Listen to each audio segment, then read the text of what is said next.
السلام علیکم۔ محمد حنیف نجم۔ سچے مسلمانوں اور اچھے پاکستانیوں، آپ جہاں بھی ہیں اللہ تعالیٰ آپ کی ہر وقت ہر جگہ حفاظت فرمائے۔ آئیے آغاز کرتے ہیں آج کی ویڈیو کا۔ پڑھتے رہو درود مومنو، ڈیوٹی یہی تو ہے۔ پڑھتے رہو درود مومنو، ڈیوٹی یہی تو ہے۔ سارے جہاں کی مومنو، بیوٹی یہی تو ہے۔ صلی اللہ نبینا، صلی اللہ محمد، صلی اللہ شفیعنا،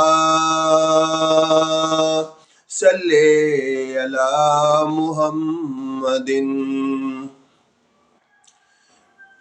سچے مسلمانوں اور اچھے پاکستانیوں، آج ہم اپنے پیارے آقا حضرت محمد مصطفیٰ صلی اللہ علیہ وآلہ وسلم کے جس فرمان پر غور کریں گے، سوچیں گے، سمجھیں گے اور اس کے بعد اس پر عمل کریں گے، وہ کچھ اس طرح سے ہے۔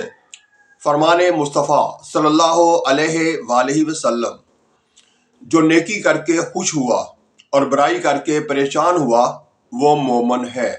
مسند احمد، حدیث نمبر 94 تو سچے مسلمانوں اور اچھے پاکستانیوں، آج ہم جس حدیث پر غور کر رہے ہیں اس میں ہمیں یہ بتایا جا رہا ہے، یعنی ہمارے پیارے پیارے آقا حضرت محمد صلی اللہ علیہ وآلہ وسلم ہمیں بتا رہے ہیں کہ جو مسلمان، جو میرا امتی نیکی کر کے خوش ہو، یعنی نیکی کا کوئی کام کر کے، کوئی اچھا کام کر کے خوش ہو، اور برائی یعنی کوئی برا کام کر کے، وہ گناہ کا کام کر کے پریشان ہو، وہ مومن ہے۔ یعنی میرا وہ امتی مومن ہے جو اچھے کاموں کے کر کے خوش ہوتا ہو اور برے کاموں سے اگر ان سے ہو جائیں یا وہ کر بیٹھے تو اس پر وہ پریشان ہوتا ہو۔ اب اس میں ہم اپنے اوپر غور کرتے ہیں کہ ہم کیا کر رہے ہیں اور ہمیں کیا کرنا چاہیے۔ اب موجودہ دور میں نیکی تو ہم تقریباً بالکل ہی بھول ہی چکے ہیں۔ کسی کے ساتھ اچھا سلوک کرنا تو ہمیں بالکل ہم نے بلا ہی دیا ہے۔ کسی کے ساتھ تو دور کی بات ہے، اب تو ایسا وقت آ گیا ہے کہ ہم اپنے ساتھ بھی نیکی نہیں کر رہے، ہم اپنے ساتھ بھی اچھا سلوک نہیں کر رہے۔ کیا ہم نماز نہ پڑھ کے جنت سے اپنے آپ کو دور کر رہے ہیں؟ تو یہ کیا ہم اپنے ساتھ اچھا سلوک کر رہے ہیں؟ نہیں۔ اسی طرح سے ہم اپنے آس پاس کے معاشرے کے ساتھ حقوق العباد کا خیال نہ رکھتے ہوئے کیا ہم نیکی کر رہے ہیں؟ نہیں، بالکل نہیں۔ اور اس سے ہمیں کیا ہوگا کہ ہم ہی اپنے آپ کو ہی، دوسروں کو تو دور کی بات ہے، اپنے آپ کو جہنم کے نزدیک اور جنت سے دور کر رہے ہیں۔ کیونکہ ہم ہر وہ کام جس سے ہمارا رب ہمارے سے خوش ہو، جس سے ہمارے پیارے آقا حضرت محمد صلی اللہ علیہ وآلہ وسلم خوش ہوں، ہر اس کام سے ہم دور ہوتے جا رہے ہیں اور ہر اس کام کو کرتے جا رہے ہیں، بڑھاتے جا رہے ہیں، دوسروں کو تکلیف پہنچاتے جا رہے ہیں۔ نماز سے ہم دور، اللہ کے ذکر سے ہم دور ہوتے جا رہے ہیں، اور اس کا مطلب ہے کہ ہم شیطان کے نزدیک اور آخرت میں جہنم کی طرف سفر کر رہے ہیں۔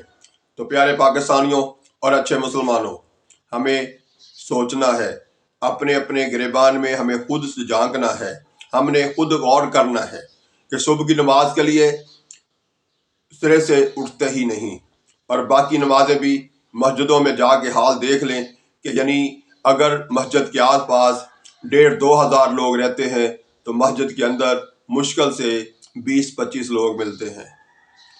تو ہم اس سے اندازہ کر سکتے ہیں کہ ہم کتنے نیک ہیں، کتنے اچھے ہیں، اور کہاں ہم کتنی نیکی کے کام کر کے خوش ہو رہے ہیں اور کتنی برائیوں سے یا برے کام کر کے یا گناہ کر کے، نماز نہ پڑھ کے، اللہ کا ذکر نہ کر کے، دوسروں کے ساتھ اچھا سلوک نہ کر کے ہم کتنے پریشان ہو رہے ہیں۔ یہ ہمیں خود سوچ لینا ہوگا۔ تو میرے پیارے پاکستانیوں، آؤ اپنے رب سے توفیق بھی مانگیں اور ساتھ ساتھ عملی طور پر کچھ کرنے کی کوشش بھی کریں۔ اللہ تعالیٰ ہم سب کو توفیق دے کہ ہم 5 وقت کی نماز بھی پڑھیں اور ساتھ ساتھ ہم اٹھ کے پڑھنے بھی چلے جائیں. صرف یہ نہیں کہ ہم سوچیں، غور کریں، دعا مانگیں، صرف نہیں، عمل کرنے کی طرح کہ خود اٹھ کر اسی طرح سے اپنے آس پاس کے لوگوں کے ساتھ، جسے حقوق العباد کہتے ہیں، اس کے ساتھ ہم جو سلوک کر رہے ہیں اس سے اپنے آپ کو روکیں اور ان کے ساتھ اچھا سلوک کرنا شروع کریں. ہر کسی کی اچھائی پر اسے شاباش دیں، اس کا ذکر بڑھ چڑھ کر کریں، لیکن کسی کی برائی پر، کسی کی خامی پر، جو یا ایسی کوئی بات جو اس کے سامنے نہ کر سکتے ہوں، وہ کرنے سے باز رہیں، جس سے نہ صرف کہ معاشرے میں بہتری آئے گی بلکہ ہم غیبت سے بھی بچے رہیں گے، اور جب غیبت سے بچے رہیں گے تو پھر ہم جہنم سے بھی بچیں گے اور جنت ہمارا مقدر ٹھہرے گی. لیکن یہ ہے کہ یہ کام اس وقت موجودہ معاشرے میں بہت مشکل ہے. ہر کوئی لگا ہوا ہے ایک دوسرے کے خلاف بات کرنے پر، اور وہ بھی سوچے سمجھے بغیر. حالانکہ ہم اپنا بتائیں کہ ہم کیا کر رہے ہیں. اس کی جگہ ہم یہ بتانا شروع کر دیں کہ ہم اپنے معاشرے کے لیے آنے والے کل میں کیا کرنا چاہتے ہیں، کتنا ہم اچھے کام کرنا چاہتے ہیں، اور کتنی ہم رب سے توفیق مانگتے ہیں، اور کتنا ہم اس پر عمل کرتے ہیں. یہ بتانا شروع کر دیں تو غیبت سے بھی بچ جائیں گے. آنے والے کل یعنی جب ہم اس دنیا سے چلے جائیں گے تو پھر ہم جہنم سے بھی بچ جائیں گے. اور یہ سب سے بڑی بات تو یہ ہے کہ ہم اپنے رب کے سامنے شرمندہ ہونے سے بچ جائیں گے. ہمیں اپنے پیارے آقا حضرت محمد صلی اللہ علیہ وسلم کا امتی ہونے پر فخر ہوگا، نہ کہ ہم وہاں پر اپنے آقا حضرت محمد صلی اللہ علیہ وآلہ وسلم کے سامنے پیشیمان ہوں گے.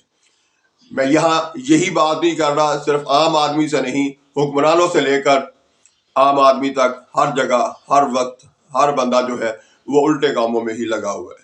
اب حکمرانوں کو ہی لے لیجئے، کیا وہ شہید کی قبر جس پہ کسی نے ٹانگ مار دی، کسی نے کوئی ڈنڈا مار دیا، یا وہ جناح ہاؤس یا اور کوئی اس طرح کی تنصیبات جس پر کسی نے کچھ ہاتھ اٹھا لیا، کچھ کر دیا، کوئی نعرہ لگا دیا، کیا وہ جگہ اتنی متبرک ہے کہ ان کے مقابلے پہ مسلمان کا خون کر دیا جائے، اس مسلمان کو سڑکوں پہ گھسیٹا جائے، اس کو گولیاں مار دی جائیں اور اس کا جینا حرام کر دیا جائے، جبکہ ہمارے پیارے آقا حضرت محمد مصطفیٰ صلی اللہ علیہ وآلہ وسلم نے آخری خطبہ کے موقع پر، حج کے موقع پر خطبہ دیتے ہوئے ارشاد فرمایا، اے خانہ کعبہ تو بڑا مقدم ہے، ہمارے لیے تو بڑا مقدس ہے، لیکن ایک مسلمان مومن کا خون تیرے سے بھی زیادہ مقدم اور مقدس ہے.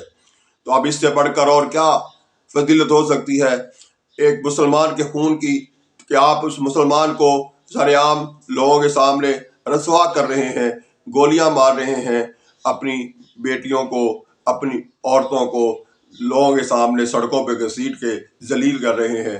کیا یہی انداز حکمرانی ہے آپ کا؟ کیا ہمارے مسلمانوں کے حکمران ایسے ہی ہونے چاہیے؟ ہمیں خود سوچنا ہے، غور کرنا ہے. وہاں سے لے کے نیچے جو عملہ ہے، وہ جو کچھ کر رہا ہے، وہ بھی سارا کچھ آپ کے سامنے ہے. ہم سارے پاکستانی اس چیز کو دیکھ بھی رہے ہیں، اور جو ہو سکتا ہے اس کے لیے، بہتری کے لیے سوچتے بھی ہیں، غور بھی کرتے ہیں، لیکن عمل نہیں ہو رہا. میرے پیارے پاکستانیوں، ہمیں آپس میں ایک دوسرے کے لیے رحماء بینہم بننے کا حکم ہے. قرآن پاک ہماری تعریف کرتے ہوئے کہتا ہے وہ آپس میں رحم دل ہیں. کیا ہمارے اندر یہی رحم دلی ہے کہ ہم ایک دوسرے کے دستوں گریبان تک پہنچے ہوئے ہیں؟